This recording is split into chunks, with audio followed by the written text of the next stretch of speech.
Assalamualaikum warahmatullahi wabarakatuh. Shalom, Om Swastiastu, Namo Buddhaya, salam kebajikan untuk kita semua. Perkenalkan, nama saya Kofifa Wulandari dari Prodi Ilmu Administrasi Bisnis A 2018, Fakultas Ilmu Sosial dan Ilmu Politik, Universitas Mula Warman. Di sini saya akan menerangkan materi mengenai laporan posisi keuangan atau biasa disebut dengan neraca. Apa itu laporan posisi keuangan? Ya, laporan posisi keuangan disebut sebagai laporan keadaan atau laporan posisi keuangan.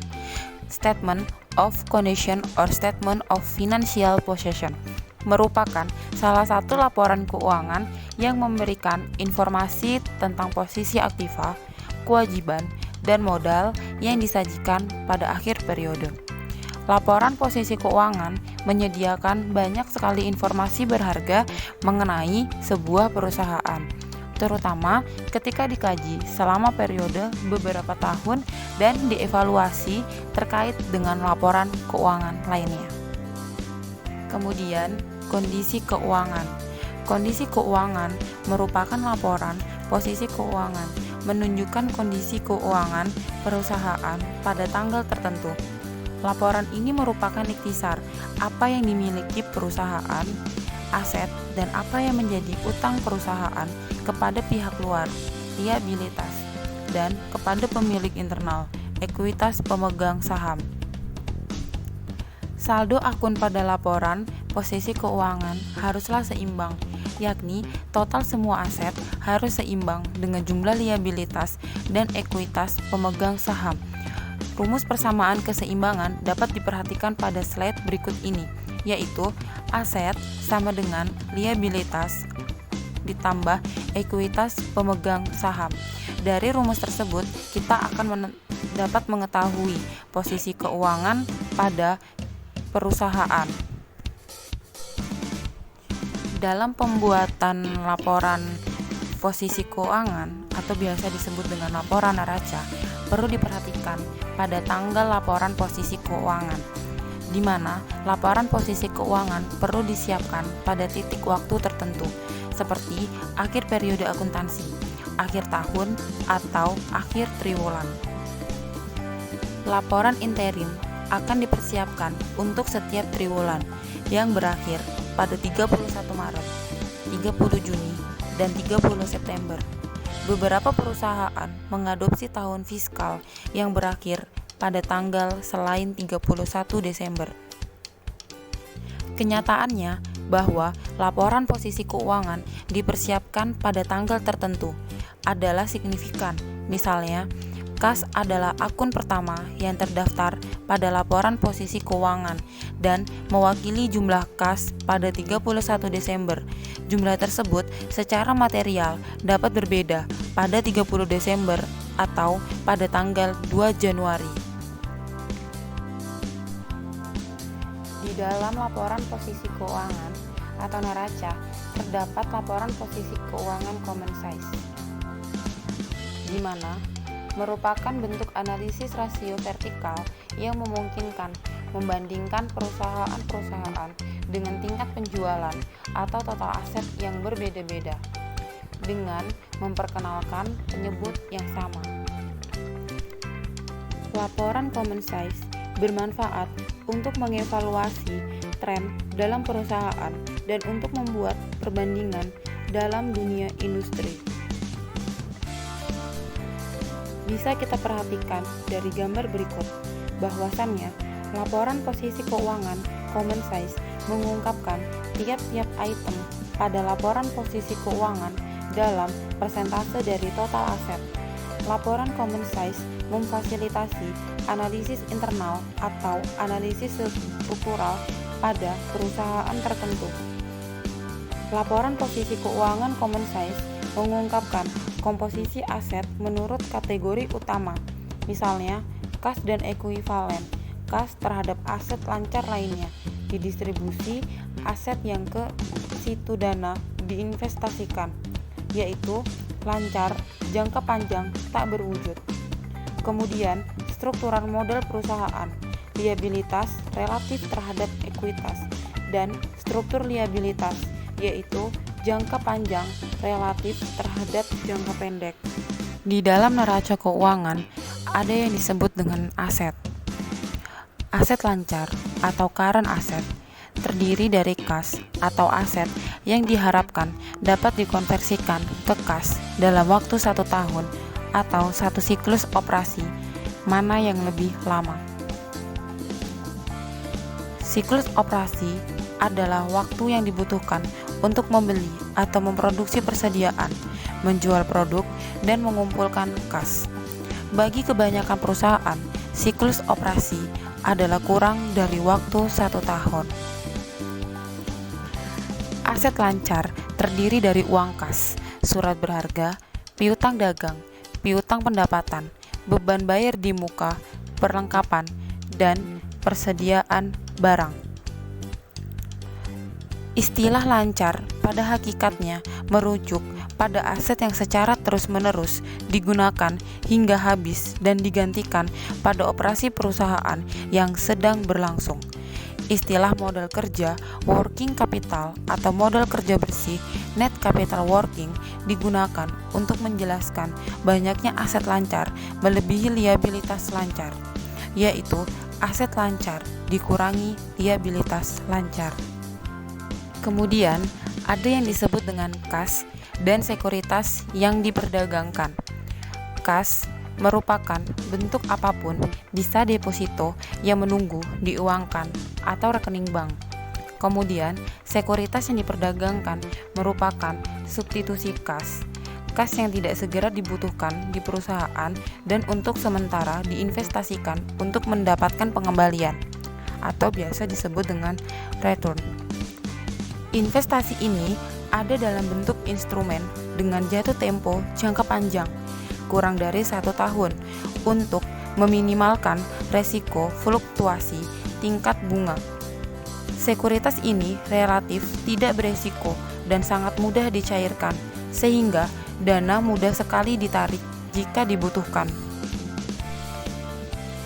Setelah kas dan sekuritas yang diperdagangkan, kemudian ada yang disebut dengan piutang usaha atau account receivable.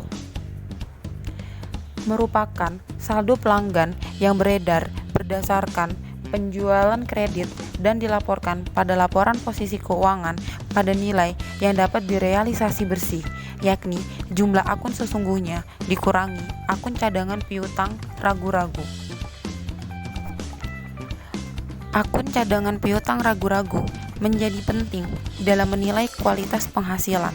Misalnya, jika perusahaan memperluas penjualan dengan menurunkan standar kredit, maka harus ada peningkatan persentase terkait akun cadangan ini.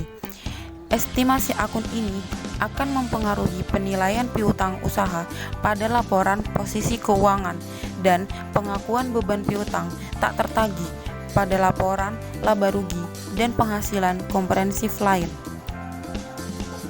Selanjutnya, persediaan atau disebut dengan inventories adalah item yang disimpan untuk dijual atau digunakan pada pembuatan produk yang akan dijual. Persediaan pada laporan posisi keuangan, di mana persediaan barang dagang yang dibeli untuk dijual kembali ke masyarakat umum. Perusahaan manufaktur sebaliknya mengungkapkan 3 jenis persediaan yang berbeda, yaitu bahan mentah atau perlengkapan, barang dalam proses, dan barang jadi. Bagi kebanyakan perusahaan, persediaan merupakan penghasil pendapatan utama perusahaan. Perkecualian adalah perusahaan berorientasi jasa yang menyimpan persediaan sedikit atau bahkan tidak sama sekali. Dengan mengingat besaran relatif persediaan tersebut, metode akuntansi yang dipilih untuk menilai persediaan dan pengukuran yang berkaitan dengan beban pokok pendapatan memiliki dampak yang sangat besar pada posisi keuangan dan hasil operasi perusahaan.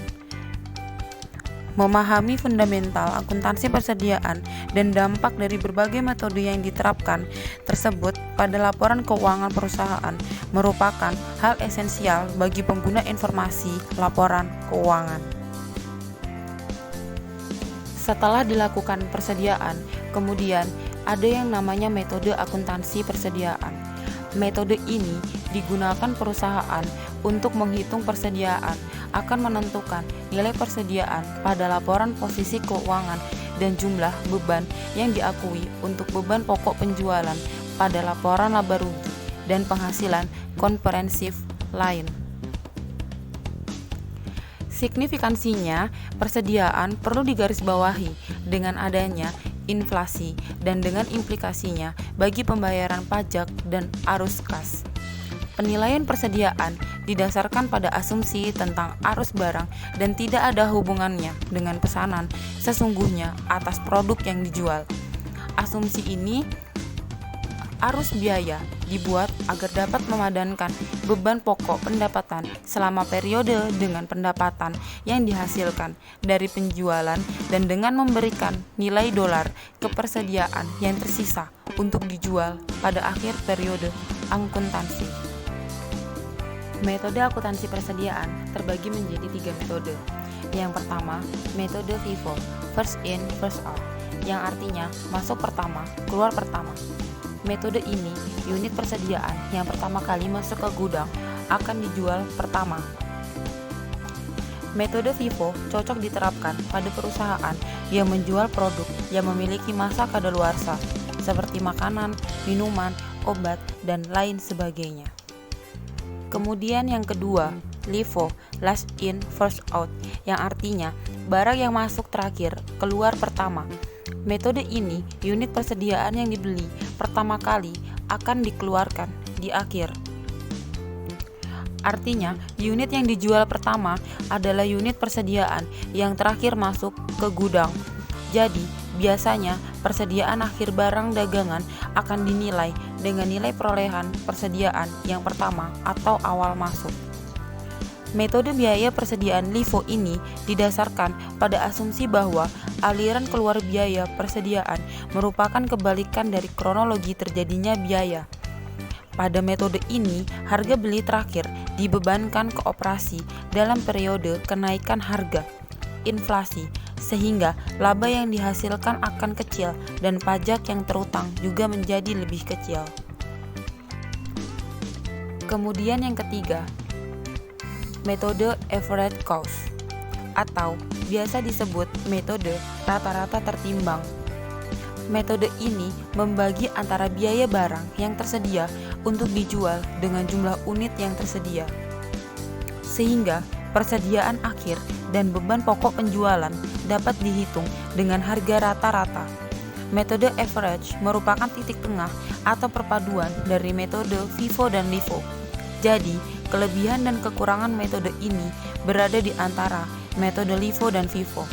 Dalam penerapan metode average, berarti perusahaan akan menggunakan persediaan barang yang ada di gudang untuk dijual tanpa memperhatikan barang mana yang masuk lebih awal atau akhir.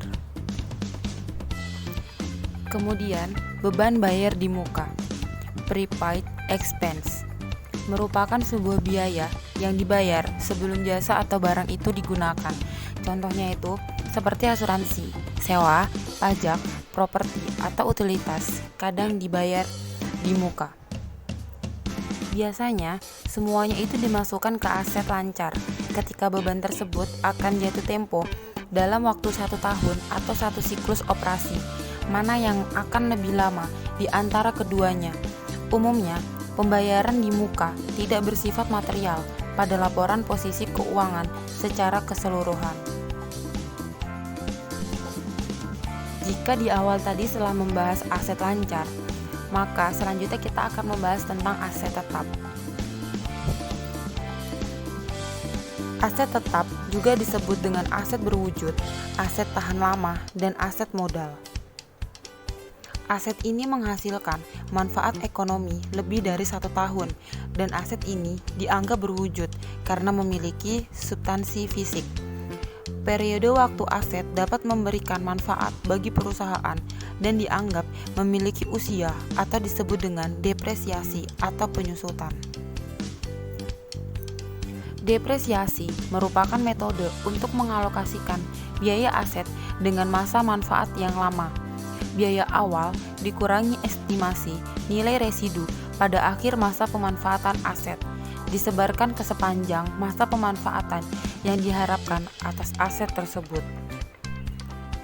Pada aset tetap yang terdiri dari properti, pabrik, dan peralatan, di mana pada metode perhitungan depresiasi terdapat metode yang diantaranya adalah sebagai berikut. 1. Garis lurus. Metode garis lurus mengalokasikan jumlah beban yang sama ke tiap-tiap tahun pada periode depresiasi. Cara menghitung metode depresiasi garis lurus yaitu dengan dasar yang dapat didepresiasi, biaya dikurangi nilai sisa, dibagi periode depresiasi, maka akan menghasilkan beban depresiasi. Kemudian yang kedua, metode dipercepat. Metode dipercepat menjatahkan jumlah beban yang lebih besar ke tahun-tahun awal dari masa manfaat yang didepresiasikan dan jumlah yang lebih sedikit ke tahun-tahun berikutnya. Rumus yang digunakan untuk menghitung metode dipercepat adalah dengan biaya dikurangi akumulasi depresiasi dikali 2 kali tarif garis lurus, maka akan menghasilkan beban depresiasi. Kemudian yang selanjutnya adalah aset lain, other asset. Pada laporan posisi keuangan perusahaan meliputi banyak sekali item tak lancar lainnya, seperti properti yang disimpan untuk dijual, biaya awal dalam kaitannya dengan perusahaan baru, nilai pengambilan kas sebelum jatuh tempo pada polis asuransi jiwa, dan pembayaran uang muka jangka panjang.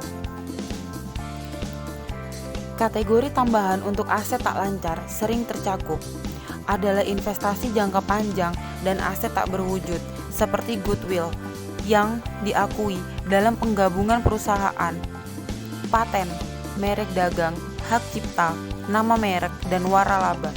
Dari aset tak berwujud, goodwill merupakan aset paling penting untuk tujuan analisis karena potensi materialitasnya pada laporan posisi keuangan perusahaan yang sangat banyak terlibat ke aktivitas akuisisi.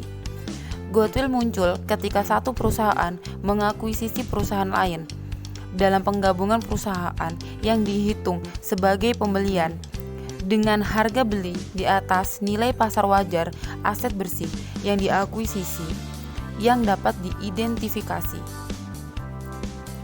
Kelebihan harga ini dicatat pada buku perusahaan pengakuisisi sebagai goodwill. Goodwill harus dievaluasi setiap tahun untuk menentukan apakah telah ada kehilangan nilai.